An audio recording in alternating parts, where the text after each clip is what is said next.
जंगल मित्र tunes. दो ऐसे प्राणी रहते थे जिनकी किस्मत उनसे रूठी हुई थी।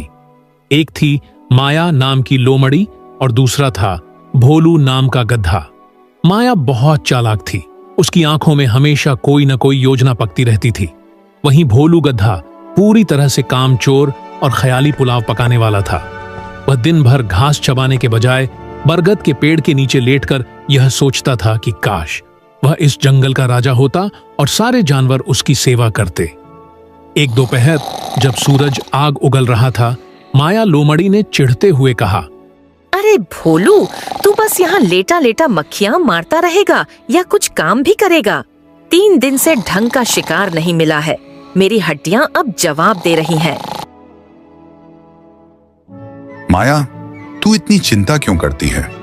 देख, 5 साल हो गए हमारी दोस्ती को। क्या कभी ऐसा हुआ कि हम भूखे मर गए हों? कहीं ना कहीं से कुछ ना कुछ तो मिल ही जाता है। बस थोड़ा सब्र रख, कोई ना कोई तरकीब निकल आएगी। माया गुस्से में तमतमा उठी। सब्र? सब्र से पेट नहीं भरता भोलू। अगर तुझे राजाओं वाली जिंदगी चाहिए तो तुझे मेरे दिमाग से चलना होगा। देख, इस जंगल में हमारी कोई इज्जत नहीं है। सब मुझे मक्कार कहते हैं और तुझे मूर्ख। हमें कुछ ऐसा करना होगा कि लोग हमारे कदमों में झुकें और खुद खाना लेकर आए। भोलू की आंखों में चमक आ गई। राजाओं वाली जिंदगी? बोल माया, मुझे क्या करना होगा? मैं तो बस आराम चाहता हूँ। वक्त आ गया है कि हम अपनी पहचान बदलें। बस थोड़ा और इंतजार कर। कुछ दिन बीत गए। एक सुबह माया और भोलू घूमते हुए जंगल के दूसरे छोर पर पहुंचे। वहां उन्होंने देखा कि एक पुराना सारस पक्षी जो काफी बूढ़ा हो चुका था, एक पत्थर पर खड़ा होकर आंखें बंद किए शांति का उपदेश दे रहा था। उसके सामने बहुत सारे छोटे जानवर फल फूल और कीड़े मकोड़े लेकर खड़े थे। मेरे बच्चों, हिंसा त्याग दो। जो दूसरों को मारता है वह नर्क में जाता है। देखो मुझे, मैंने सब छोड़ दिया है। अब मैं सिर्फ भगवान का नाम लेता हूँ। माया यह सब देख रही थी। उसने देखा कि कैसे वह सारस बिना मेहनत किए ढेर सारा खाना इकट्ठा कर रहा था। उसके दिमाग की बत्ती जल गई। उसने भोलू को फुसफुसाते हुए कहा, भोलू, मिल गया रास्ता। अब हम नीलगिरी छोड़ेंगे और सुंदर वन की ओर प्रस्थान करेंगे। वहाँ के जानवर सीधे हैं। मैं बनूंगी परम पूज्य माता मायापुरी और तू बनेगा मेरा प्रधान शिष्य भोलू दास। भोलू थोड़ा घबराया, लेकिन माया, मुझे तो कोई मंत्र भी नहीं आता। अरे बुद्धू, मंत्र की जरूरत किसे है? बस आंखें बंद करना, बीच बीच में सत्य है, परम सत्य है कहना और बाकी मुझ पर छोड़ देना। अगले कुछ दिनों में माया ने अपना रूप पूरी तरह बदल लिया। उसने अपने शरीर पर गेरुआ मिट्टी मल ली, गले में सूखी बेलों की माला डाल ली और माथे पर तिलक लगा लिया। भोलू को भी उसने साफ सुथरा करके एक बड़ा सा तिलक लगा दिया। वे दोनों सुंदर वन पहुंचे। वहां के जानवर बहुत ही भोले और धर्म कर्म में विश्वास रखने वाले थे। भोलू ने अपनी योजना के अनुसार सबसे पहले जंगल के चौराहे पर जाकर चिल्लाना शुरू किया, सुनो सुनो, ऐ सुंदर वन के निवासियों, तुम्हारी सोई हुई किस्मत जगाने के लिए हिमालय की गुफाओं से तपस्या करके माता मायापुरी यहाँ पधारी हैं, जिनके दर्शन मात्र से दुख दूर हो जाते हैं और जो मांस मदिरा के घोर विरोधी हैं। आओ और अपनी आत्मा का कल्याण करो। जानवरों ने कभी ऐसी बात नहीं सुनी थी। धीरे धीरे भीड़ जुटने लगी। एक विशाल पत्थर पर माया आंखें बंद करके बैठ गई। जब सैकड़ों जानवर जमा हो गए तो उसने बहुत ही शांत और मधुर आवाज में बोलना शुरू किया, मेरे प्रिय संतानों, मैं यहाँ तुम्हें यह बताने आई हूँ कि यह मांस खाना सबसे बड़ा पाप है।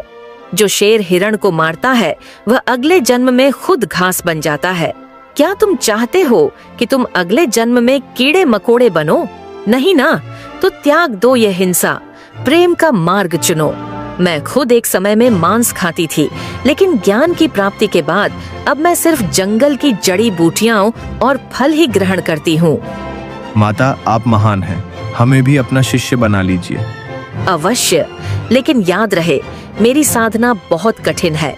मुझे शांत वातावरण चाहिए और मेरे इस परम शिष्य भोलू को भोजन की व्यवस्था देखनी होगी ताकि वह मेरी सेवा कर सके। देखते ही देखते माया के आश्रम में फलों के ढेर लगने लगे। भोलू जो कल तक घास के लिए तरसता था, अब बेहतरीन आम, अंगूर और ताजे फल खा रहा था। सुंदरवन का राजा एक विशाल शेर था जिसका नाम था विक्रम सिंह। विक्रम सिंह बहुत बलशाली था, लेकिन वह अपनी प्रजा की शिकायतों और दिन रात के शिकार से थक चुका था। जब उसे माता मायापुरी के बारे में पता चला तो वह भी उत्सुक हो गया। एक शाम विक्रम सिंह अपनी पूरी सभा के साथ माया के दरबार में पहुंचा। माया ने पहले ही देख लिया था कि राजा आ रहा है। उसने अपनी आंखें और जोर से बंद कर लीं और दिखावे के लिए बुदबुदाने लगी। माता, आपकी महिमा पूरे जंगल में गूंज रही है। मैं अपनी शांति खो चुका हूँ। क्या मुझे भी मोक्ष मिल सकता है? माया ने धीरे से आंखें खोली और बड़ी करुणा से कहा, राजन, राजपाट तो एक कांटों का ताज है। तुम दिन भर हत्या करते हो, इसीलिए तुम्हारा मन अशांत है। यदि तुम सच में शांति चाहते हो तो तुम्हें यह पद त्यागना होगा और किसी ऐसे व्यक्ति को राजा बनाना होगा जिसके मन में रत्ती भर भी लोभ न हो। राजा विक्रम सिंह सोच में पड़ गया। लेकिन माता, मेरे बाद इस जंगल को कौन संभालेगा? मेरे मंत्री तो आपस में ही लड़ते रहते हैं। माया ने भोलू की तरफ इशारा किया। देख रहे हो इस दिव्य प्राणी को? भोलू दास ने वर्षों मेरी सेवा की है। इसके मन में न अहंकार है न लालच। यदि तुम इसे अपना उत्तराधिकारी बना दो तो तुम मेरे साथ संन्यास ले सकते हो और हिमालय की वादियों में प्रभु का सिमरन कर सकते हो। भोलू के तो जैसे मन की मुराद पूरी हो गई। उसने बड़ी मुश्किल से अपनी खुशी छिपाई। राजा विक्रम सिंह को लगा कि माता सही कह रही हैं। उन्होंने तुरंत घोषणा कर दी, कल से इस जंगल का नया राजा भोलू महाराज होंगे और मैं माता की शरण में जाऊंगा। अगले दिन भव्य समारोह हुआ। भोलू गद्दे को फूलों का मुकुट पहनाया गया और उसे ऊंचे सिंहासन पर बिठाया गया। राजा विक्रम सिंह सन्यासी बनकर माया के आश्रम में रहने लगे। अब जंगल में अंधेर नगरी शुरू हो गई थी। भोलू राजा बन गया था और माया उसकी मुख्य सलाहकार। लेकिन यहां एक ट्विस्ट था। माया और भोलू, जो दुनिया के सामने शाकाहारी होने का ढोंग कर रहे थे, रात के अंधेरे में महल के तहखाने में बैठकर मांस और मदिरा का सेवन करते थे।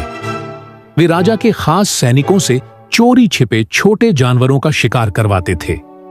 वाह माया, क्या दिमाग पाया है तूने। शेर को सन्यासी बना दिया और खुद रानी की तरह रह रही है। अब तो किसी काम की जरूरत नहीं, बस उपदेश दो और मजे करो। अभी तो शुरुआत है भोलू। अभी तो हमें इस जंगल का सारा खजाना खाली करना है। लेकिन जैसा कि कहा जाता है, झूठ के पैर नहीं होते। जंगल का एक चतुर पक्षी टीटू नाम का तोता बहुत समय से देख रहा था कि आश्रम के पीछे कुछ हड्डियां फेंकी जा रही हैं।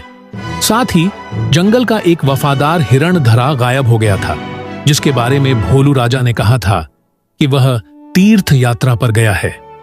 टीटू तोते ने एक रात चुपके से महल की खिड़की से झांका। उसने जो देखा उससे उसके होश उड़ गए। सामने शाकाहारी माता मायापुरी एक तीतर को चबा रही थी और राजा भोलू मदिरा के नशे में झूम रहा था। टीटू तुरंत भागा और पुराने राजा विक्रम सिंह के पास पहुंचा, जो आश्रम के बाहर ध्यान लगा रहे थे। महाराज, अनर्थ हो गया। आप जिसे देवी समझ रहे हैं वह राक्षसी है। विक्रम सिंह को पहले तो यकीन नहीं हुआ। नहीं टीटू, माता तो मांस के नाम से ही कांपने लगती हैं। तुम जरूर कोई भूल कर रहे हो। महाराज, आज रात आप खुद अपनी आंखों से देख लीजिए। अगर मैं झूठ बोलूं तो मुझे मृत्यु दंड दे दीजिएगा। रात का सन्नाटा था। विक्रम सिंह टीटू तोते और कुछ अन्य विश्वास पात्र जानवरों के साथ महल के गुप्त रास्ते से अंदर पहुंचे। तहखाने से हंसने की आवाजें आ रही थीं। अरे माया, वह शेर कितना बड़ा मूर्ख है। अपनी गद्दी मुझे दे दी और खुद घास चबाने की कोशिश कर रहा है।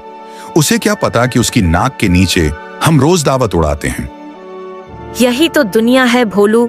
जो मीठा बोलता है और धर्म का चोला ओढ़ता है, दुनिया उसी के पीछे भागती है। कल हम उस बूढ़े भालू को भी रास्ते से हटा देंगे। उसे हम पर शक हो रहा है। इतना सुनना था कि विक्रम सिंह का खून खौल उठा। उन्होंने एक जोरदार दहाड़ मारी जिससे पूरा महल कांप गया। दरवाजा टूटकर गिर पड़ा। सामने साक्षात यमराज के रूप में शेर खड़ा था। माया और भोलू के हाथ पांव फूल गए। उनके मुंह में अभी भी मांस के टुकड़े थे। सारा ढोंग एक पल में बिखर गया। पापियों, तुमने न केवल मुझे धोखा दिया बल्कि धर्म के नाम पर पूरी प्रजा का विश्वास तोड़ा है। एक गधा कभी राजा नहीं हो सकता और एक लोमड़ी कभी सन्यासी नहीं हो सकती अगर उनके मन में खोट हो। जंगल की अदालत बैठी। सभी जानवर इकट्ठा हुए। माया और भोलू को जंजीरों में जकड़कर लाया गया। राजा विक्रम सिंह ने अपना पद वापस संभाला। इन दोनों को काले पानी की गुफाओं में उम्र कैद दी जाए, जहां इन्हें सिर्फ कड़वी घास खानी पड़ेगी। जंगल के जानवर समझ गए कि किसी के बाहरी रूप या उसकी चिकनी चुपड़ी बातों से उसे महान नहीं मानना चाहिए। Jungle Mitra Tunes